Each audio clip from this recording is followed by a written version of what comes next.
Supply chains. Let's be honest, at this point, you know there's trouble. I mean, shipping has gone through the roof. But now, more than 2 years into the pandemic, the list of products struggling to get to store shelves is much longer than toilet paper and sanitizer.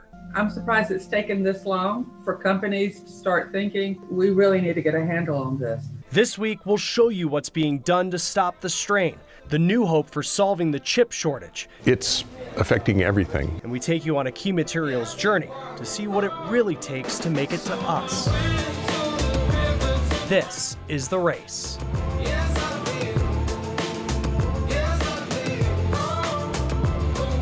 Supply chain issues hit harder when they hit close to home. Moms who rely on formula to feed their children can tell you that. This is what many are seeing when they go to the store. There's a critical shortage of baby formula across the country, and we came to West Virginia to see what moms are doing to keep their babies fed.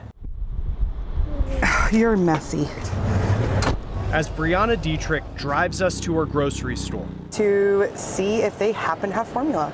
I can see she's a mom who's persistent, but recently, My bet is going to be no, it's hard not to be pessimistic. but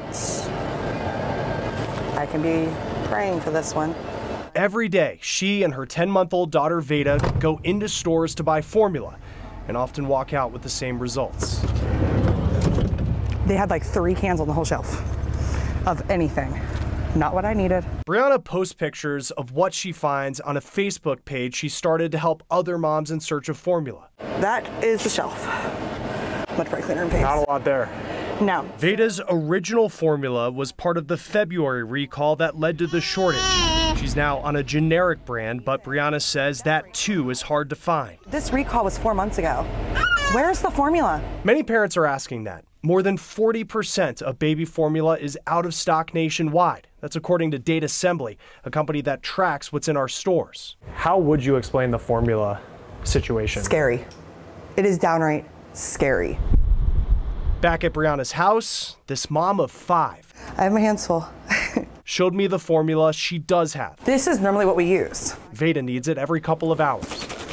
I was sitting in my chair crying. I have 1 can of formula left. I know I'm good, for a few days, but I only have a few days. One of the main questions I heard in putting this story together is whether it's okay for parents to give their baby a different brand or move to a generic version of formula. Generic is perfectly acceptable. We went to pediatric nurse Laura Ann Cleveland for answers. Mixing and matching is okay. It's important to know that the baby may be a little bit more spit-uppy. It may have a little bit of an upset stomach. What we look at as a nutritional value is the carbohydrates and the proteins, and that's on the back of the bottles or containers. She also told us it's important children get the formula meant for their age. Don't dilute formula in hopes it will last longer because your child will get fewer nutrients.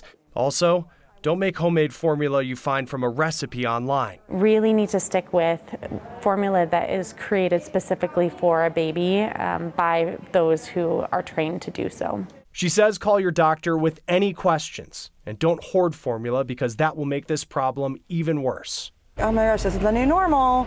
But I'm also like, are you serious? It's still not here? It could be months until shelves are well stocked again, and that will keep Brianna on the road. For her daughter and the moms that she's helping online, who are feeling the same stress. I'm Bo Evans, and the USDA says by mid-year, China will have over 50% of this year's wheat crop.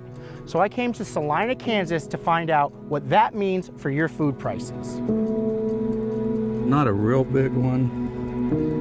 Sometimes you can see those in Kansas up to 20. Joe Kerr knows wheat. That 4th one, it probably won't make. He's been farming it for quite a while. I graduated high school in '77 and kind of been farming since, so it's kind of hard to believe how many years that's been. Quite a while. You could say he knows a little bit about farming, especially wheat. The recent issues with supply chain can keep him up at night. In terms of the supply chain, what's kind of top of mind, your #1 thing that you're thinking about right now? Well, that probably changes by the hour, actually. Supply chain issues have been wreaking havoc on the farming industry for months, if not longer. It might be hard to get some of the fertilizers or parts that we need, or even a tire. that goes out on our air seeder, you don't know if you're going to be able to get it. But there could be an even bigger cloud hanging over the global supply of wheat and other foods. We have, 19, 20% of the world's population with 3 times the amount of food that they need. Jack Buffington is a supply chain economics professor at the University of Denver, and he's talking about China. China is expected to have 60% of the world's rice reserves, 51% of the wheat, and 69% of the corn from this year's crop. That's a lot of food. The food market is a global market, and prices are based on global markets. And so for us, it just translates into higher prices. The UN Food Price Tracker reached an all-time high of 159.7 in March and dropped to just 158.5 in April. That's 30% higher than it was this time last year. And that's resulted in 5% inflation on a loaf of bread in 2022 in the US. That's tough for working Americans trying to put food on the table. It's tough for Joe too. He doesn't have a lot to say about the price of wheat. We farm so we can help feed the world. I mean, we care about people. For The Race, I'm Bo Evans reporting. Our conversation about the supply chain continues next with a look at the lumber shortage. We have let down a fair amount of our customers not being able to supply what their needs have been.